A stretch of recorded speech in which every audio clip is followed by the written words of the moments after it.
Okay, guys. I threw a little bit of gas in there. Let's see if this thing starts.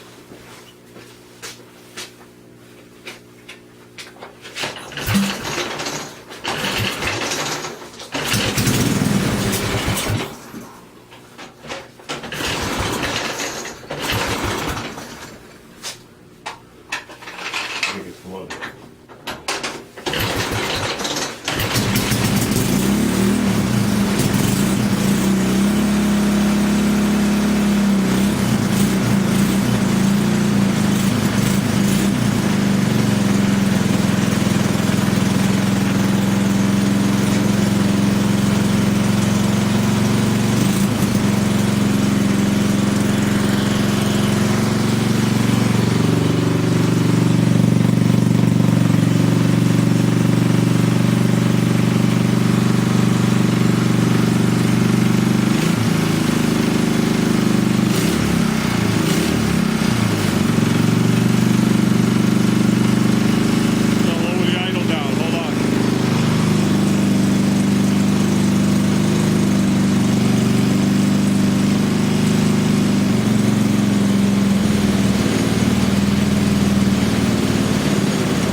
Oops.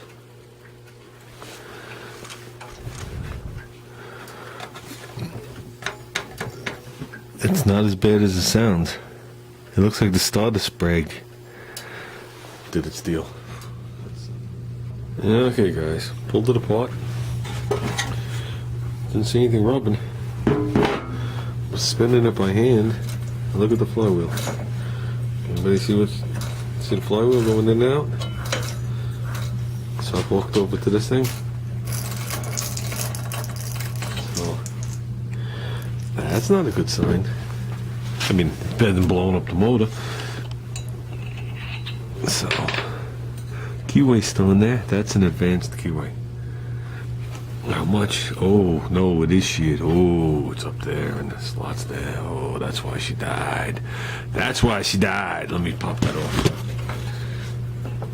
Oh, that's stuck.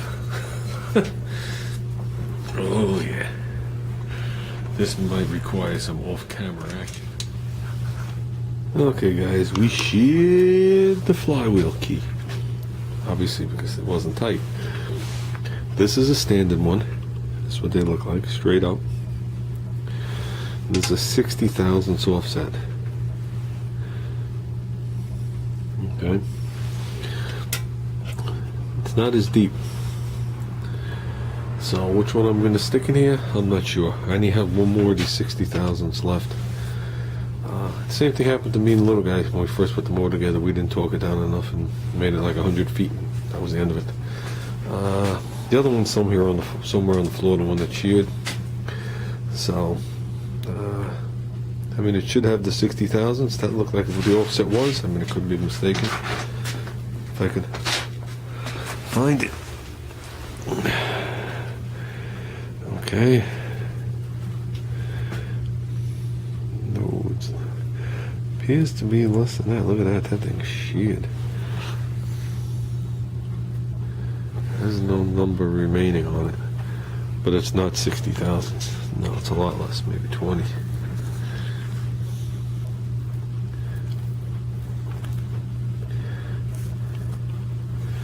You can see the difference. So I think with that, since it's so mild, I'm going to put a straight up keyway in it and call it done for now. if we ever do anything with the engine, we'll get it back into tune. With that, we are going to clear off that whole upper shelf up there and make it an engine shelf. I was going to put a second one there, take that crappy speaker out and put a lower shelf down there, because I need a place to stick all these engines. I know, whatchamacallit, Udizzy, I was watching your channel, I haven't forgotten about you, who was showing off the engines that he has. We got a 3.5, we have a 3.5, we got this 5 methanol. What else we got? We got the 2 horse we just did in the other video. We got the E85 5 horse. We got the 6.5 overhead valve engine. We got the 2 horse here. Out in the shed, we got the flood motor 5 horse. And then we got that all-out Outlaw 5 horse. We got the methanol engine on the Cat.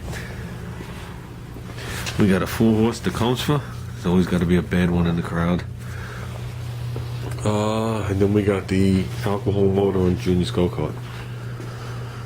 And I'm looking to get, if anybody's ever heard of the box stock project, BSP I guess it is, engines that they sell.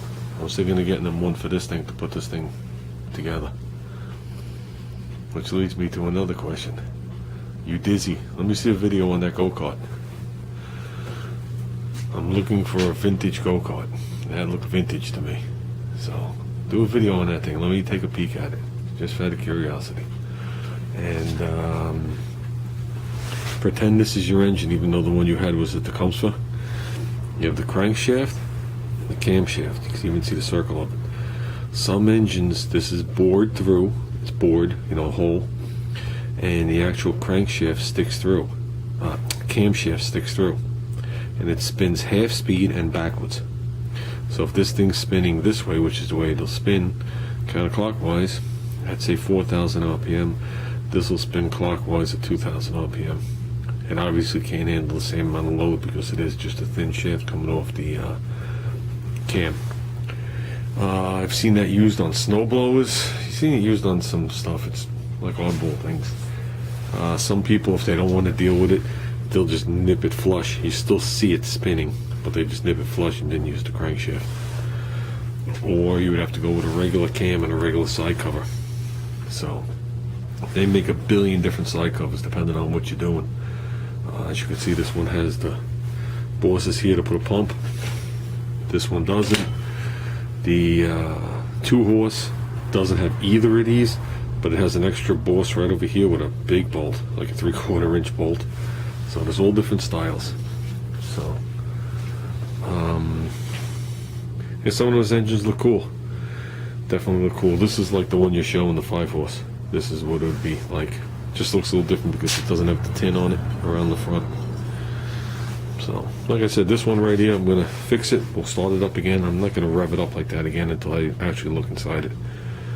This one I know nothing about. The other engines I bought from another guy were just freshened, and it looked like the guy did A1 quality work. This looks like it was a spare engine of some sort going by the silicone sticking out of it. So, I know nothing about it, and after this just failed in a minute and a half, it really makes me wonder. And Ruben, I'm going to go on the computer. I brought it out here. I'm going to look at your carburetor. I'm going to dig out a book and see if I can find it in there. So, like I said, we have not forgotten about that. I got to order up all the parts. And then that thing will be full force. I want to ride that thing on Christmas. So that doesn't leave me much time. And then I'm walking away from it. So as soon as it's moving, I'm walking away from it to go back on this. So, okie doke, guys. Let me put this in here and tighten this bad boy down and see what we got.